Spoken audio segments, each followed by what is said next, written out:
السلام علیکم، آپ دیکھ رہے ہیں ورلڈ انفارمیشن چینل۔ میں ہوں آپ کا میزبان محمد شکیل۔ دنیا کا سب سے چھوٹا ملک کون سا ہے؟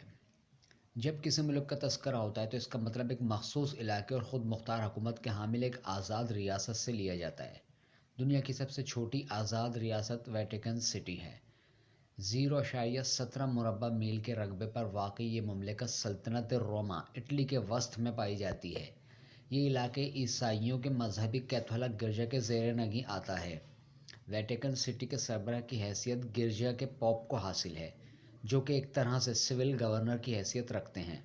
ذاتی جھنڈا، ڈاک خانہ اور ریلوے اسٹیشن ہونے کے علاوہ کرنسی بھی ویٹیکن سٹی کی ترجمانی کرتی ہے۔ ان کا اپنا ٹیلی فون کا نظام اور ریڈیو اسٹیشن موجود ہے۔ ویٹیکن سٹی کو دنیا بھر کے کیتھولک عیسائیوں کی اعانت حاصل ہے۔ ویٹیکن سٹی میں ویٹیکن محل ہے، جو کہ پوپ کی رہائش گاہ بھی ہے۔ محل میں فنی عجائب گھر اور کتب خانے موجود ہیں۔ علاقے کی علیحدہ حصے میں دنیا کا عظیم ترین کتب خانہ موجود ہے۔ ویٹیکن سٹی کے دوسرے ممالک سے اچھے سیاسی تعلقات ہیں۔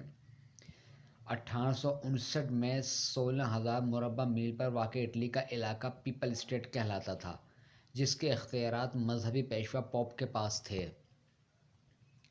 مگر عرصہ ہوا جب سے اختیارات وسطی اٹلی نے واپس لے لیے ہیں اور صرف ویٹیکن سٹی کا علاقہ پوپ کے زیر اثر رہ گیا ہے۔